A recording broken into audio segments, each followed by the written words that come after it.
As far back as July 2016, Cyrus 5000 and others have been posting about the Specialized Turbo Vado in the EBR forums. People have been excited about this bike. Just today, I got an email from Christian Hefner saying, hey, Specialized has posted about this bike on their website. And indeed they have, with all the different specs and details.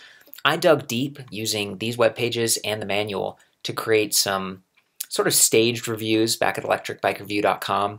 You can see there's the Vado 5.0 and the 3.0. You can compare these side by side if you want to see the details and determine what's different between the models. But I'm going to try to do the same thing here on video and just, make some guesses based on my prior experience with the Specialized Turbo Levo electric mountain bikes, which use the Brose mid-drive system.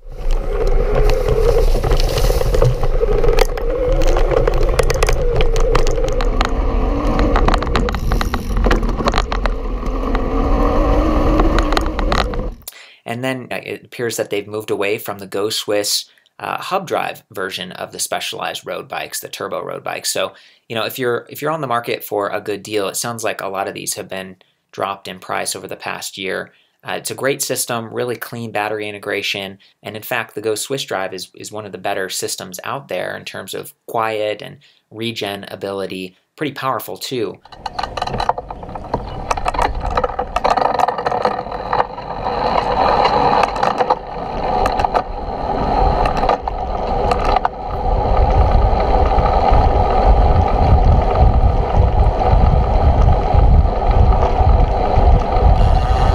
Looks like all their bikes are going to mid-drive now, and that's going to improve balance and efficiency, so you should get better range. The manual is extremely comprehensive, and the first thing I read about was the control interface. So it looks like a ring located next to the left grip. You've got set, plus, minus, and then a light button at the bottom, or horn, I suppose, if you're in parts of Europe where they require larger brake levers, license plate attachments, and some upgraded safety features for these speed pedelecs. So this is really interesting. If you look down here where it says light horn, it says there's a 25 kilometer per hour or 20 mile per hour USA Vado version. Now I think that's the 3.0, and I'm going to explain why in a little bit. And then there's also a 45 kilometer per hour, which is about 28 miles per hour in the USA. So again, I think that's the 5.0. That's part of what you're paying more for. The Brose motor is rated at 250 watts for the 3.0 and 350 watts for the 5.0. So all signs point to there being a 20 mile per hour version and a 28 mile per hour version. The price difference, it goes from 3,000 all the way up to 5,000. And there's more than just the top speed. There's actually a larger battery too. But let's dig into this a little bit more. If we scroll down and explore these different details, there's off mode, so you'd ride the bike just like normal. Any bicycle, you'd have no power, but it'd be obviously heavier than a traditional bicycle.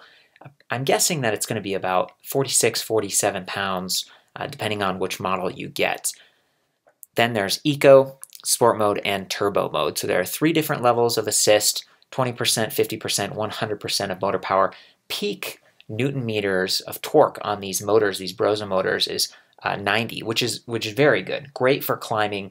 Really zippy performance. So even though they're rated at a kind of a lower wattage level, nominal watt of 350 and 250, they peak above 500 and are very capable motors. Now this is the display. I'm guessing it's going to be removable. I'm not sure, but there may be 2 versions of this display, a non-touch version and a touch version. Again, this is all theoretical, but it's based on this documentation. So this is pretty standard. We've got different levels of support, headlight, got a clock, battery level indicator with 5 ticks, speed, and then some other odometer, trip meter stats. So this ring interacts with this display to give you feedback about how the bike is performing.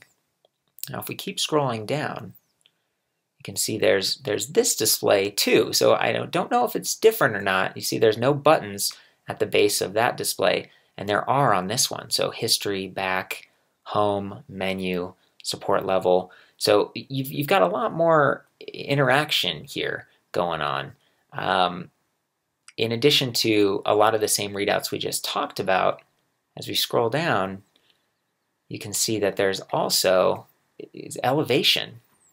And then a little bit further, There's even a map, so you can record your trips and get a little bit of feedback, almost like GPS. Of course, Specialized also has a Bluetooth app, Mission Control, that allows you to dial in performance of the motor and estimate rides and tell the battery, don't run out on me. I'm going to go this far. Make sure we have enough battery capacity to get home. That's really cool. It's something I've used on the Turbo Levo models. So, I'm assuming that's just going to get better and better, and it'll be the same app to work with on the new Vado models.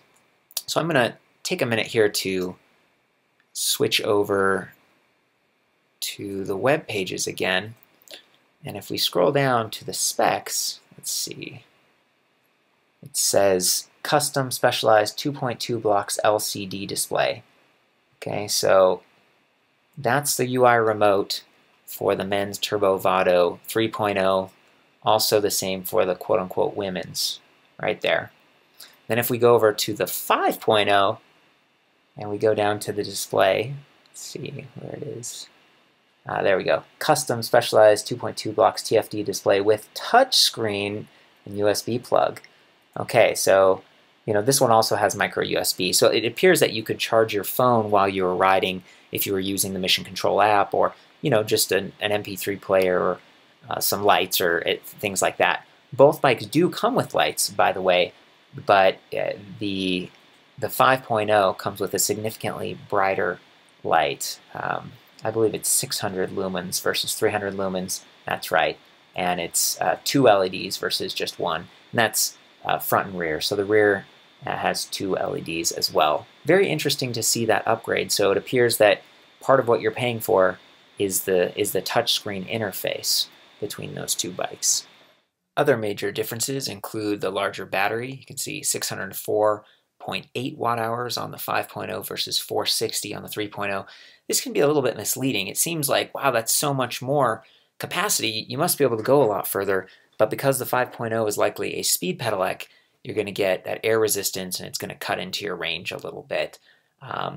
Also, of course, you're going to have the brighter headlights I mentioned before, and some fatter tires on the 5.0, as well as a larger chain ring on the front. That's 48 versus 40 teeth, and an 11 to 42 versus 11 to 40 cassette. So, having a wider range is going to make it possible to hit and maintain those higher top speeds. The frame sizes were the same. You still get 4 frame sizes for both of them.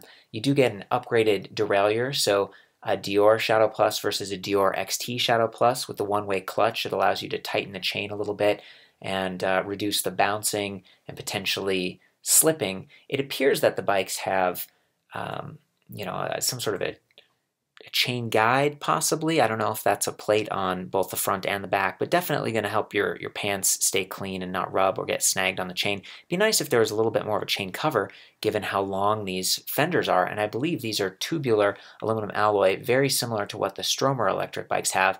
And then there's this part down here, that extra long flap, and it appears to be removable. I was concerned that maybe you could have toe strikes while turning and pedaling, but that's just going to keep even more water off your pants. But then again, if you have your pants sloughing on that chain, that sort of negates that feature. And then possibly the biggest difference that I noticed as someone who cares a lot about comfort, especially when going fast, is that the 5.0 has a rigid aluminum alloy fork.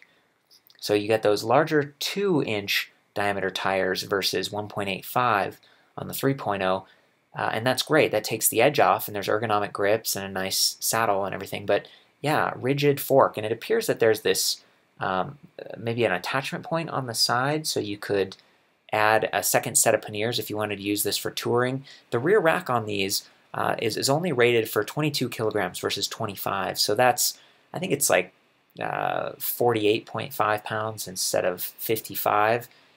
It's, the 5-6 pounds difference, and you do, it looks like, have bottle cage bosses on the base of the top tube as well as on the down tube, so that's potentially 2 bottles or a folding lock. This uses an ABIS locking core for the battery, so you could potentially get them keyed alike and then only have to worry about one battery. Very interesting, and just the way they integrated this battery, you can see how the paint here is trying to create this visual impression that there's this straight down tube like the older Specialized turbo models, when really it's sort of this triangle. And at first I thought, it's a little bit ugly, but they were able to meet at the base and surround that motor and create a clean look. It's a fairly stealthy bike, and these Brose motors have a belt drive in them, so it reduces vibration and sound. And perhaps the final differences I noticed were upgraded saddle and grips on the 5.0 versus the 3.0 and women's 3.0. The really interesting thing is you got a couple different colors for the women's bike and a couple different colors for the 3.0 men's, but only one color for the 5.0. And again, just bouncing back and forth between the men's and women's, they've got the same length of seat tube, so the four sizes are about the same. But yeah, women's and men's specific saddle and grips. And this step-through design going to be a lot easier to approach and stand over. That's wonderful whether you're a woman or not. And I like that they chose to go with this unisex, like black and gray, as well as a clearly female, like maroon, light blue, turquoise here. It's as someone who has had some knee injuries, hopping up over that top tube can be a challenge. And I would actually call this a mid-step. It's not a deep step-through wave, but that's going to be a bit stiffer than if it was, because you've got these separated tubes, clearly overbuilt on that down tube. And if you're using this rear rack with some panniers or a trunk bag, swinging your leg up and over that can be difficult.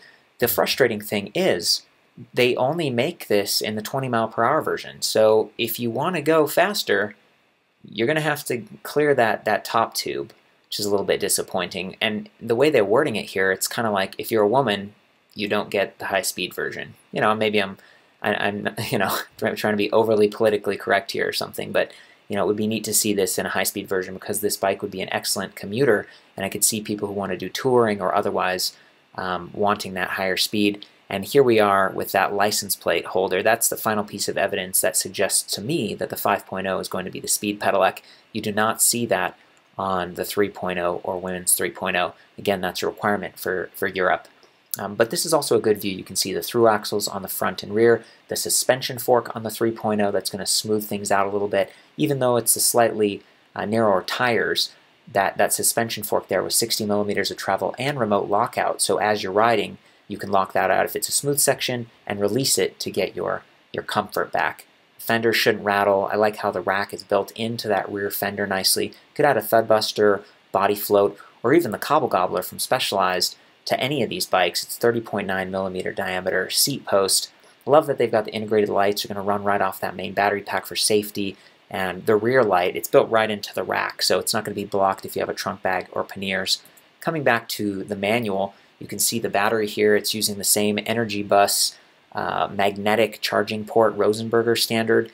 And that's wonderful, because if you trip over it, it's not going to knock the bike over or bend any pins. It's located at the top portion of the battery pack, just on the other side of the tube on the left side, versus down low with a lot of the Bulls bikes and some of the other models with Easy Motion. They put a lot of the keys and battery interfaces low where the crank arm could collide with it and it could get dirtier. Specialized has ingress protection rating. I think it's like IP76 on their batteries, so they're supposed to hold up pretty well.